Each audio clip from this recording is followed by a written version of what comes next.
Olá, pessoal, tudo bem?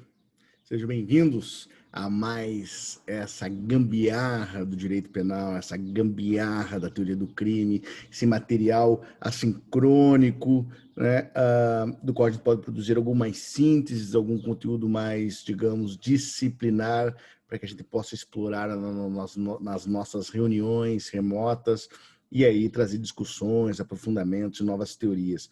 Então, sempre lembro que isso é apenas uma síntese. Você não pode deixar de acompanhar um material do nosso ambiente virtual, os livros, os textos, bem como as nossas reuniões, onde nós aprofundamos os debates. E hoje, esse bigode aqui, né, não é em homenagem ao Stalin, né, ao Mark Twain, ao Nietzsche, mas é em homenagem ao meu querido Belchior, porque amar e mudar as coisas interessa mais. Então vamos lá. Vamos tratar aí de direito penal. Muito bem. Deixa eu compartilhar a tela. E esse material, depois na sala de aula eu vou explicar para vocês, ele obviamente também vai cumprir aí alguns tipos de substituições e por conta dos feriados, né? Mas depois na aula eu explico como que isso vai ficar no nosso plano de aula. Vamos lá. Então, hoje, pessoal, nós caminhamos, né? Caminhamos e cantamos, né? E seguimos a teoria do direito penal. Bem, essa música não tem nada a ver com o Belchior, tá? Geraldo Azevedo. Bem, então, assim, nós tratamos sobre alguns tipos penais, algumas teorias rápidas, alguns conceitos fundamentais da teoria do tipo e da tipicidade, e hoje, então, nós vamos começar a tratar os principais tipos, dentre eles o tipo doloso de ação, né, que é o principal, é o início, ou talvez um dos mais importantes, e a partir disso nós vamos daí para o tipo de culposo e depois para o tipo de omissão. Deixa eu tirar esse bigode e colocar aqui um fundo aqui de privacidade aos meus cachorros. Beleza. Vamos lá, então. Então, hoje nós vamos tratar, assim, rapidamente, esse conteúdo mais básico, né? Que é qual? Né? Então, uma introdução rápida, que eu vou fazer com vocês. Depois falar um pouco sobre o tipo objetivo, que é começar por ele, né? Nós faremos 2 aulas sobre o tipo objetivo e depois vamos trabalhar com o dolo. Porque a gente vai trabalhar numa próxima aula sobre a superveniência causal. Então, eu vou fazer um videozinho específico sobre a superveniência para facilitar para vocês. Talvez eu até deva falar hoje, vamos ver como é que vai ser. O nexo de causalidade, né, tema muito importante, e aí dentro do nexo de causalidade, tratar aí da teoria da equivalência dos antecedentes, é conhecido como conditio sine qua non, e depois a teoria da causalidade adequada, tem uma utilização muito reduzida no nosso ordenamento, não é a nossa teoria principal, e, por fim, a superveniência causal. Que aí nós vamos discutir na próxima aula, porque ela vai trazer uma série ou talvez eu deixe para discutir em sala, vamos ver, porque ela traz uma série de implicações, tá? Muito curiosas. Muito bem, vamos lá então. Vamos começar por essa introdução, né, muito rápida, do que é de fato a teoria do tipo doloso, né? A primeira coisa que você tem que saber aqui nessa introdução é que o crime doloso é a principal representação daquilo que nós entendemos como criminalidade, né? Ou seja, a criminalidade, ela se expressa de muitas formas, ela tem muitas representações, mas talvez a principal representação seja do crime doloso. Ou seja, o crime doloso é o principal segmento da criminalidade.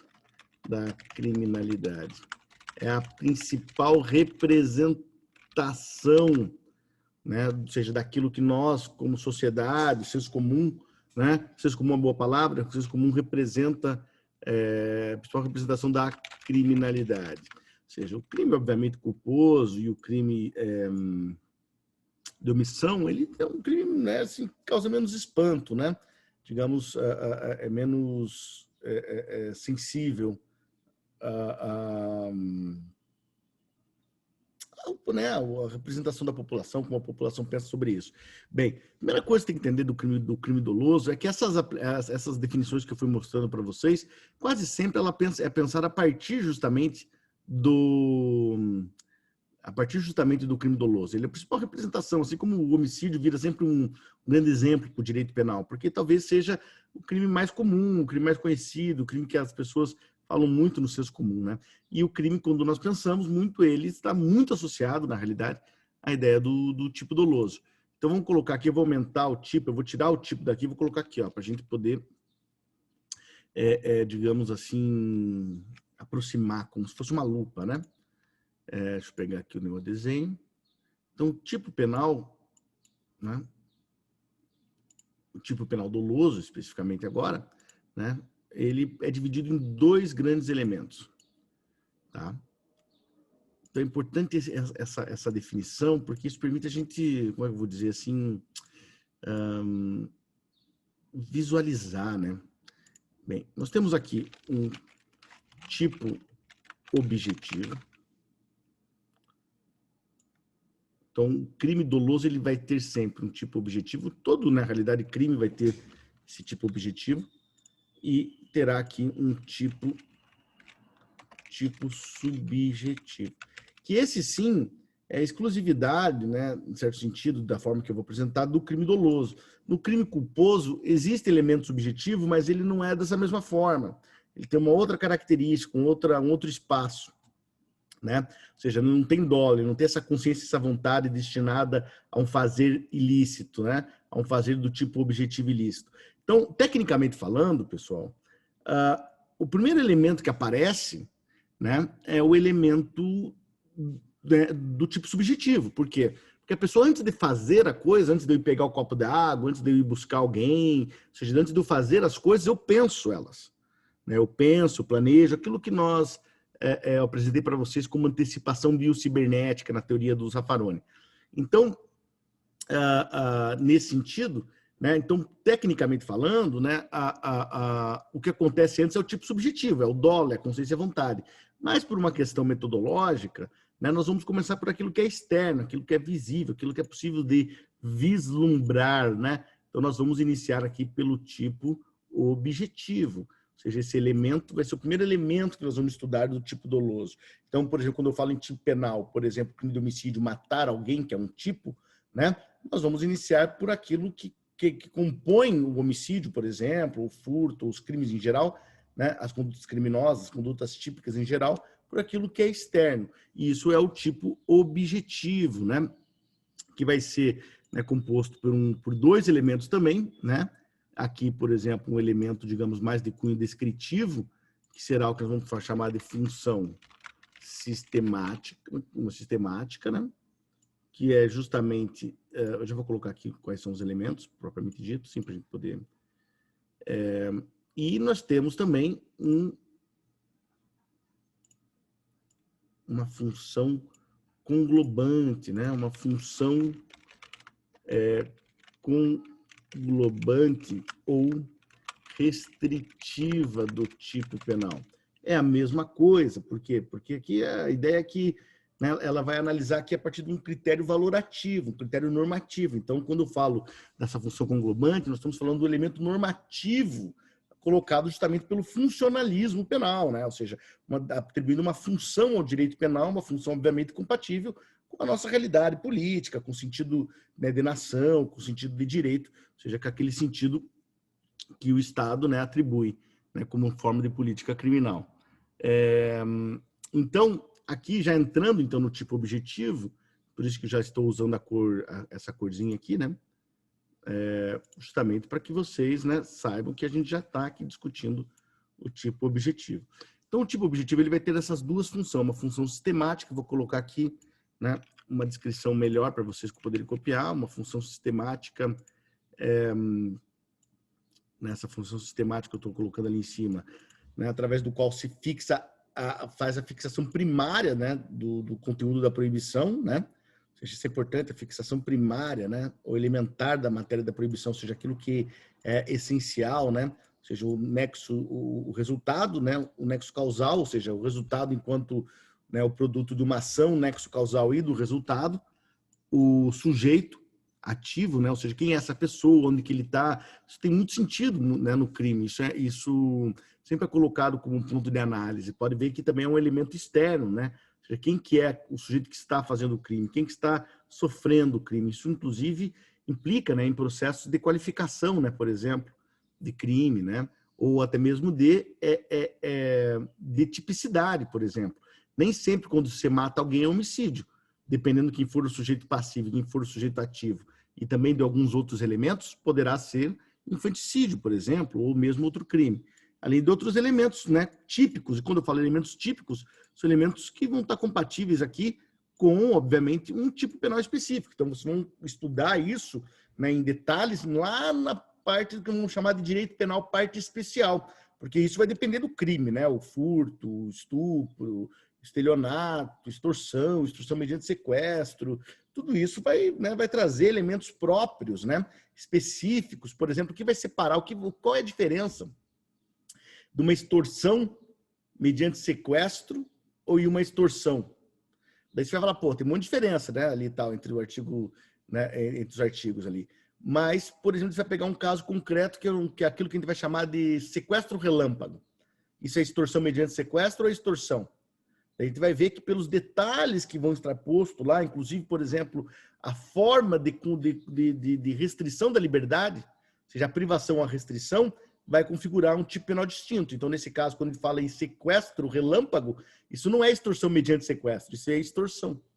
Então, a gente vai ter que estudar, e claro, isso você vai estudar com o professor lá específico, daqui uns 2, 3 bimestres, né? Semestre, quer dizer. Então, vai ter outros elementos que vai estar, e obviamente, que vão compor o crime, né, de forma específica.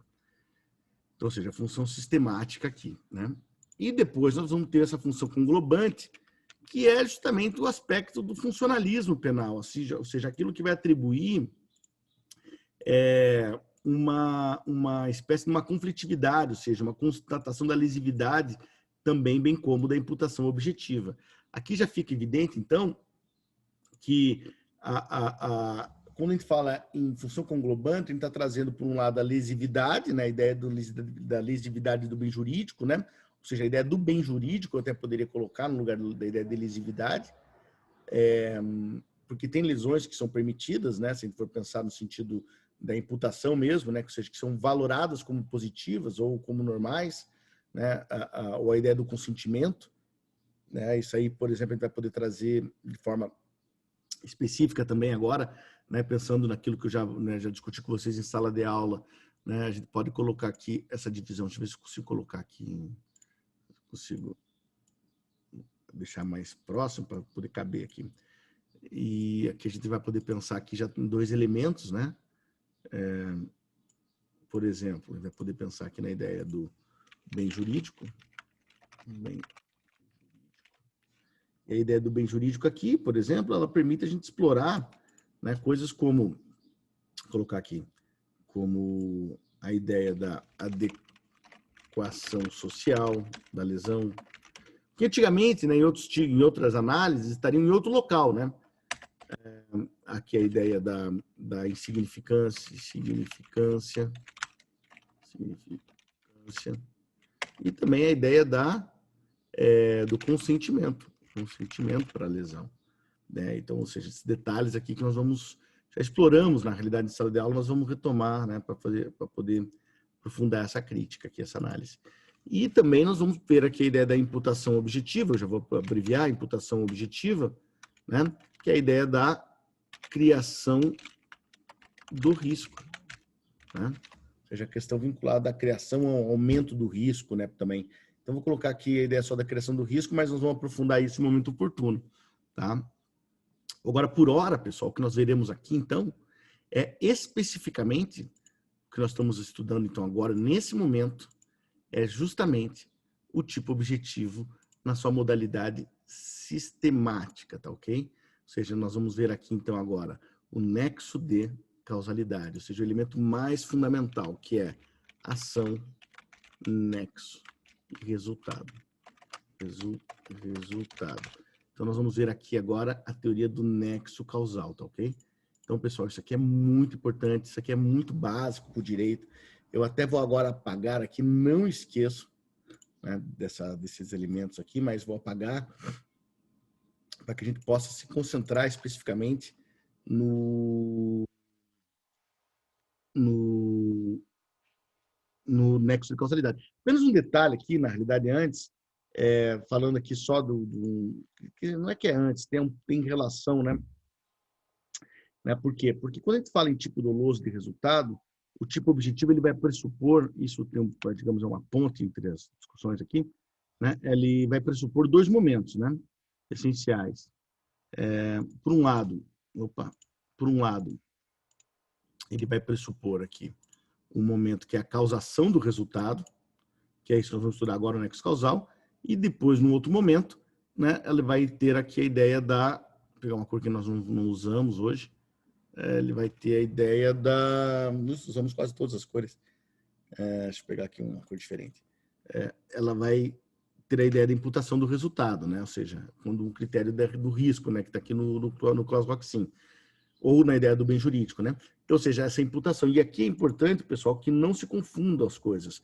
Isso aqui você já sabe, nós já discutimos longamente isso em sala de aula, nas nossas reuniões, né? Ou seja, não dá para confundir o que é da natureza e o que é do direito, né? Ou seja, a distinção entre causalidade, né? E imputação, ela é muito importante para o direito. Então, você tem que ficar atento a isso, tá, galera? Ou seja, a distinção entre causação e imputação do resultado, tá? Ou seja, um tem a ver, obviamente, com as questões vinculadas à natureza, né? Ou seja, a movimentação do mundo da natureza, né? Então, a partir justamente dessa física mecânica, enquanto o outro tem uma relação direta com o processo valorativo, né? Ou seja, com o processo de atribuir um valor, independente de se ter gerado o resultado. Isso é muito interessante, né? Eu dei alguns exemplos em sala de aula, nós vamos retomar isso, tá? Então, cuidado, tá? Para não ter essa confusão, tá? Então, aqui, anotado isso, feita essa reflexão, vamos então direto agora para o nosso querido nexo de causalidade. Vocês já estão entendendo onde está o nexo de causalidade, tá? Então, vamos lá. Já entenderam onde está o nexo de causalidade, então vamos conceituar. O que é o nexo de causalidade? Nexo de causalidade, pessoal, que está lá na função sistemática, é o elo de ligação concreto entre o físico, o material, e que se estabelece na conduta do agente um resultado naturalístico por meio do qual é possível atribuir que esse deu causa ou não àquele. Então, ou seja, bem no fim, é um liame. Isso aparece no processo, eu vou mostrar para vocês como aparece lá no processo criminal, na denúncia, mas é exatamente essa relação entre já mostrei ali, né? O liame, vamos colocar uma outra definição, o liame, né? A ligação, a conexão, conexão entre, conexão, né? Que engraçado, conexão entre a ação humana e o resultado físico e material, ou seja, de transformação do mundo natural. Ou seja, essa coisa que nós podemos ver, né? Ou seja, quando você mata alguém, quando você destrói alguma coisa, né? Ou seja, um liame, uma ligação, né? Possível de se dizer, olha, ele morreu de morte encefálica porque o Akhenaton, por exemplo, jogou uma pedra, né? Então a pedra veio na trajetória, bateu na cabeça, ou seja, aquela coisa da perícia que mostra por onde entrou a bala, por onde saiu, né? O que matou, o que deu causa. Então isso é um elemento que é muito importante, um elemento criado, inclusive, foi o principal elemento do século XIX. Foi aquilo que construiu, inclusive, a base aí do tipo penal, né? Ou seja, essa ideia que o causalismo trouxe e que não se abandonou, né? Ou seja, se tornou um elemento importante. Não é o único mais, né? Obviamente, mas é um elemento muito importante para o teoria do crime, né? Ou seja, essa constatação entre a ação e um resultado, né? Ou seja, que pode ser, digamos assim, aferido, né? Pela perícia criminal. Ou seja, pelas análises, por exemplo, de materialidade do crime, autoria e materialidade, ou seja, quem foi o autor, qual foi a ação, qual foi o resultado material. Isso que, por exemplo, a investigação da Polícia Civil acaba fazendo, né? Bem, então, nós temos algumas teorias para isso, né? Eu vou apresentar aqui as teorias básicas de forma muito rápida e de forma bem disciplinar para a gente poder explorar isso em sala de aula, né? Para aproveitar aí aqueles que acompanham as nossas aulas, né, remotas, e vamos começar pela teoria, né, da conditio sine qua non, justamente uma teoria que é consagrada no nosso Código Penal, né, né, pelo menos na segunda parte ali do Código do artigo 13. Né? A parte 2 do artigo 13 consagra a adoção da teoria da equivalência das condições. Então, na sala de aula, nós vamos ler isso aqui, né? Agora vai dar uma olhada lá no código, dar um pause, dar uma lida lá, né? E eu vou explicar para vocês. Primeiro, na realidade, eu vou contar um pouco sobre isso, né? Para vocês poderem entender. Né? Qual que é a ideia aqui? A ideia é que tudo aquilo que contribuiu para o resultado seja considerado causa. Então, ou seja, essa teoria do nexo causal, ela vai pensar o seguinte: tudo aquilo que contribui, influi. Tudo aquilo que contribui, influencia, galera. Então, ou seja, se o cara, por exemplo, o cara que atirou, né, pá, puxou o revólver, né, se eu tirar ele, por exemplo, se ele não existir, a morte não teria acontecido. Então, ele contribuiu, né, para o resultado. Então, ele deu causa, direta, inclusive. Mas o cara que levou o assassino até o lugar, se ele não tivesse existido, tecnicamente falando, o crime não teria acontecido, o ato não teria acontecido. Então, ele também influenciou. Então, em certa medida, esse cálculo ele vai tentar trazer uma análise de tudo aquilo que, se retirando do desdobramento causal, se eu retirar da história, da trajetória, né, deixar de excluir, ou seja, modificar o resultado, seguindo né, dessa história hipotética, modificar o resultado, significa que ele é causa.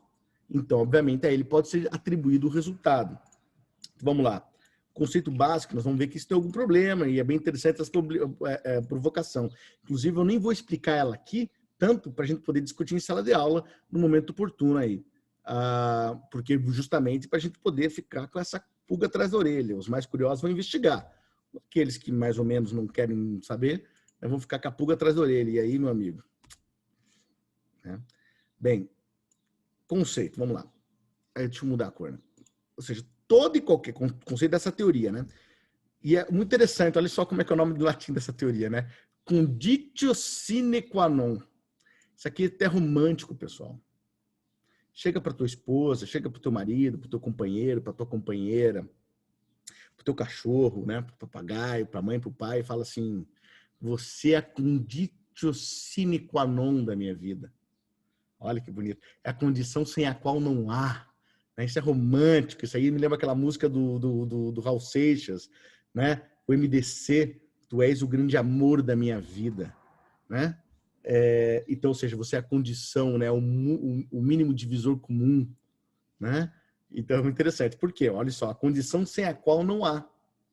Sem a qual não há o resultado, né? Então, assim, é interessante pensar. Ou seja, toda e qualquer conduta que, de alguma forma, ainda que minimamente, contribua para a produção do resultado deve ser considerado causa. Ou seja, tudo aquilo que, excluído da cadeia de causalidade, pode ocasionar a eliminação do resultado, deve ter tido como causa, pouco importando se isoladamente ou não tinha idoneidade para produzi-lo. Então, por exemplo, né, o taxista que levou, tecnicamente falando, o motorista que levou o cara para casa para matar o outro lá, isoladamente ele não teria matado, mas na cadeia ele ajuda a matar.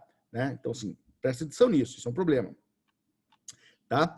Então, ou seja, isso aqui, pessoal, para a gente fazer essa análise, nós vamos ter um método, e aqui é um método bem interessante, eu vou colocar aqui o conceitinho, a gente vai explorar isso em sala de aula, que nós vamos chamar de método hipotético ou procedimento hipotético de eliminação. Procedimento hipotético de eliminação. Por quê? Vamos fazer aqui, ó. Então, nós vamos pensar o seguinte. Nós temos aqui um resultado, tá? Um resultado. E aqui nós temos, vou colocar pontos aqui, tá? Só para... Temos vários pontos que dão na trajetória, que fazem esse caminho, né? Esse caminho até o resultado. Então, basicamente, o que ele está falando é o seguinte. Se você riscar... Se você riscar esse comportamento, né? Se fizer desaparecer o R, é causa. Então, ele vai fazendo esse cálculo. Ah, não, então tirar isso aqui também é causa. Se eu tirar isso aqui, vai tirar a cadeia, também é causa. Então, por exemplo, o cara que vendeu a arma, se ele não tivesse vendido, teria matado, então ele é causa. O cara que falou para ele a ideia, não tivesse falado, teria acontecido, então é causa. E daí você tem um problema. Por quê? Porque se você for voltando, você chega ao infinito. Né? Se Adão e Eva não tivessem, né, comido sei lá o que eles comeram, né? Que não era maçã, não vem com essa, não, né? Não teria acontecido, né? A queda do paraíso. Então, ou seja, você voltaria ao infinito. Então, obviamente, isso aqui, pessoal, tem um limite, tá? Eu quero que você fique aí na tua cabeça o seguinte: qual é o limite? Isso eu vou falar em sala de aula, hein? Vou falar nas nossas reuniões. A pergunta é, ou seja, né? Vamos lá. Então, qual que é o processo aqui, né? Desse método hipotético, né? Da teoria da conditio sine qua non, né? Ou seja, raciocinando ao contrário, deixa eu pegar aqui. Raciocinando ao contrário, tudo aquilo que é retirado da cadeia de... Opa, pegar uma cor mais bonita, né? Cor aí, né? Censura, né? Ou seja, tudo aquilo que for retirado da cadeia de causa e efeito provocar a exclusão do resultado considera-se causa. Esse sistema de definição desse o nome de procedimento hipotético de eliminação. E aí nós temos um problema, né? Então, ou seja, raciocinando puramente, iremos ao infinito. Ou seja, se a gente for só com a dedução,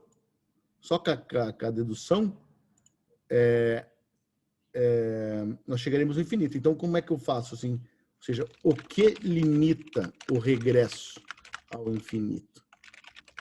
Eu fico aí com a pureza da resposta das crianças, né? Ou seja, vamos lá, vamos ver o que tem a ver, né? Como é que a gente pode, por exemplo, dizer assim, olha, esse taxista não vai poder ser culpado, né? Vai ter que ter o limite, porque não vai poder punir todo mundo, o cara que fez a arma, o cara que tirou o minério de ferro e levou lá para Taurus para fundir o ferro para fazer o revólver 38. Né? Então, o que impede? Fica aí, tá? Pensa nisso, né? Eu quero saber, né? Se você vai saber, né? Ou seja, né? Vamos lá. Temos que saber isso aí, importante. Bem, então essa é a teoria principal, tá? É a nossa teoria principal aqui do nexo causal. Nós temos um elemento aqui também importante, que vai ser usado lá na superveniência causal, num caso muito específico, que é a superveniência causal relativamente independente, superveniente, né? Então, ela é bem específica, que é a teoria da causalidade adequada, né?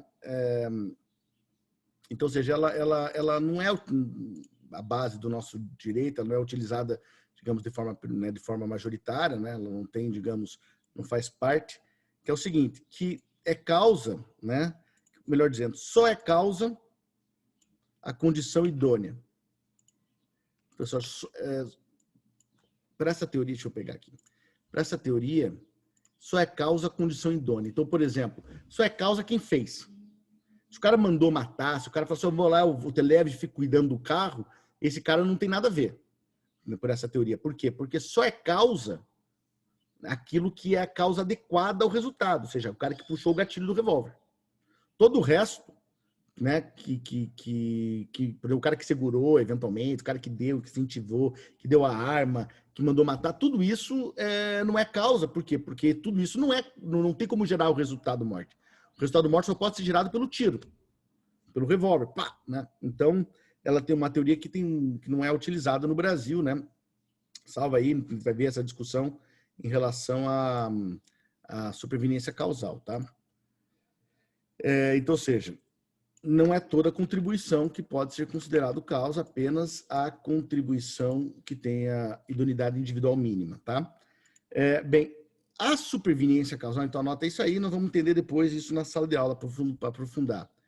Na superveniência causal, é o seguinte, é a discussão das concausas, ou seja, quando mais de uma causa, ou seja, né, quando condição, né, que atua paralelamente, ou seja, quando mais de uma causa afeta. Aquela velha história, o cara dá veneno pro sujeito para matar ele, só que o veneno tem 6 horas para ativar, e ele vai na rua e é atropelado. Né? Ou seja, o cara dá um tiro numa pessoa, essa pessoa tá indo pro hospital, a ambulância capota e ele morre no capotamento. Você está pensando nessas concausas, né? Então, isso aqui eu vou explicar aqui, na sala de aula eu vou aprofundar, tá? Então, é o seguinte, deixa eu pegar aqui. Tá? Então, nós temos o seguinte, nós temos duas formas de concausas. Nós temos as concausas, deixa eu pegar aqui, só passar um outro conceitinho que deu. Só arrumar aqui, porque escreve rápido, acaba tendo um errinho, né? Então, ou seja, o que é concausa? Vou passar um conceitinho rápido para vocês aqui. Então, concausa são aquelas causas distintamente da conduta principal, ou seja, a gente pode pensar isso em termos de causa efetiva e causa concorrente, tá? Então, pode anotar isso, causa efetiva e causa concorrente. Então, em várias causas operando naquele resultado. Então, o cara morre, o cara é espancado, alguém dá veneno, o outro cara tira ele e o filho da puta lá vai morrer, né? Porque ele é atropelado. Ou seja, um monte de causa ocorrendo. Então, a gente vai ter que pensar o seguinte, né? Que tem causas que são efetivas, ou seja, que causaram o resultado, e aquelas que concorreram para o resultado. Isso é importante para a gente, tá?